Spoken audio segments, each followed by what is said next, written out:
जय श्री राधा कृष्ण भगवान जी की, जय माता रानी की, जय माँ दुर्गा नवरात्रि व्रत महोत्सव की।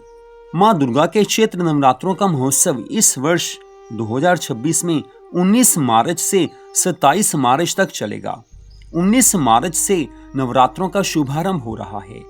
26 मार्च की श्री दुर्गा अष्टमी है, 27 मार्च की श्री दुर्गा नवमी है। और जो भक्त पूरी श्रद्धा भावना से माँ दुर्गा के नवरात्रों के व्रत रखते हैं, उनकी मनोकामनाएं माता रानी की कृपा से पूरी हो जाती हैं। लेकिन नवरात्रों का व्रत रखकर कोई पति पत्नी या कोई स्त्री पुरुष अगर आपस में सेक्स कर लेते हैं, शारीरिक संबंध बना लेते हैं, तो उससे जीवन में क्या फर्क पड़ता है, इसी के बारे में इस वीडियो में हम आपको सारी जानकारी देने जा रहे हैं। नवरात्रों का व्रत पूरी श्रद्धा भावना से रखने से मनोकामनाएं पूरी हो जाती हैं। लेकिन नवरात्रों के व्रत के कुछ नियम भी हैं। नियम पूर्वक अगर व्रत रखा जाए तो माता रानी प्रसन्न होकर अपने भक्तों की सभी मनोकामनाएं पूरी कर देती हैं। लेकिन नवरात्रों का व्रत रखकर स्त्री और पुरुष या कोई पति पत्नी आपस में सेक्स रिलेशन बना लेते हैं, शारीरिक संबंध बना लेते हैं, तो ध्यान दीजिए, ये महापाप माना जाता है। जी हाँ, व्रत में नियम से रहना चाहिए, पूरे विधि विधान से व्रत का पालन करना चाहिए, तब माता रानी प्रसन्न होती हैं। लेकिन नवरात्रों का व्रत रखकर अगर किसी ने सेक्स रिलेशन बना लिए, शारीरिक संबंध बना लिए, तो ये महापाप माना जाता है। नवरात्रों का व्रत रखकर अगर कोई सेक्स रिलेशन बनाता है तो 3 बातें सामने आती हैं। सबसे पहली बात यह है कि जैसे ही कोई ऐसे संबंध बनाता है, स्त्री हो पुरुष हो, उन दोनों का व्रत उसी समय टूट जाता है, व्रत भंग हो जाता है, व्रत भंग का दोष लग जाता है। दूसरी बात, ये महापाप माना जाता है, ये साधारण पाप नहीं है, इसे महापाप माना जाता है। तीसरी बात, नवरात्रों के व्रत में अगर कोई ऐसे संबंध बनाता है तो ये महापाप तो हो गया और इससे व्रत भी टूट जाता है। लेकिन तीसरी बात यह है कि इसका आगे जीवन में काफी बुरा प्रभाव पड़ता है। आगे आने वाले समय में मनुष्य के जीवन में दुख आते हैं, संकट आते हैं, मुसीबतें आती हैं, किसी भी तरह के दुख आ सकते हैं। वो मनुष्य समझ भी नहीं पाता कि आगे जाकर क्या होने वाला है। मनुष्य जल्दबाजी में या भावनाओं में बहकर ऐसे संबंध बना तो लेते हैं, सेक्स रिलेशन बना लेते हैं, लेकिन आगे जाकर जीवन में क्या होने वाला है उस समय समझ नहीं आता। लेकिन बाद में किसी समय जब उसका फल मिलता है, ऐसे बुरे कर्मों का, ऐसे पाप कर्मों का फल मिलता है, तो जीवन अस्त व्यस्त हो जाता है, दुख ही दुख आने लगते हैं। तो इसी कारण कहा जाता है कि नवरात्रों का व्रत रखकर पूरी श्रद्धा भावना से व्रत के हर नियम का पालन करना चाहिए, पूरी श्रद्धा भावना से विधि विधान से व्रत रखना चाहिए। अगर हम ऐसा करेंगे तो माता रानी प्रसन्न होंगी। लेकिन सेक्स रिलेशन बना लिया, वो भी नवरात्रों के व्रत में, तो जीवन में संकट अवश्य आएंगे। अब अगली बात यह है कि मान लीजिए किसी ने ऐसे रिलेशन बना भी लिए, ये संबंध बना लिए, तो अब क्या किया जा सकता है? क्योंकि आमतौर पर ऐसा देखा जाता है कि स्त्री या पुरुष किसी के मन में ऐसे रिलेशन बनाने की बात नहीं होती है, लेकिन भावनाओं में बहकर, इमोशनल होकर ऐसे संबंध बन जाते हैं।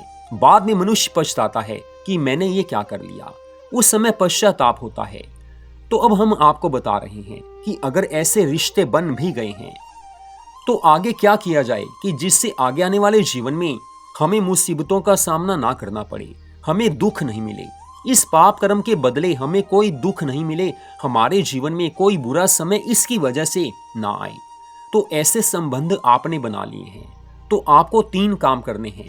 सबसे पहली बात, जिस समय आपने ऐसा संबंध बनाया है, नेचुरल है, आप घर में ही होंगे या आप जहां पर भी हो उसी समय नहा धो लीजिए। नहा धोकर माता रानी के सामने, आपके घर में जो माता रानी का मंदिर है, भगवान का मंदिर है, वहां हाथ जोड़कर भगवान के चरणों में माथा टेक कर प्रणाम कीजिए, क्षमा मांगिए, बार बार कहिए कि मुझसे ये गलती हो चुकी है, मेरे अपराध को माता रानी क्षमा करना, आगे से ऐसा अपराध नहीं होगा, ये पाप दोबारा जीवन में नहीं होगा।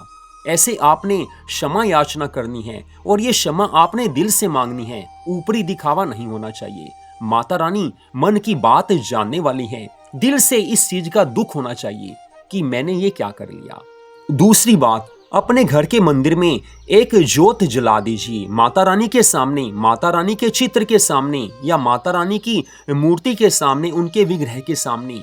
आपके घर में माता रानी का चित्र है या उनकी मूर्ति है यानी कि अर्चा विग्रह है, उसके सामने आप एक दीपक जला दीजिए।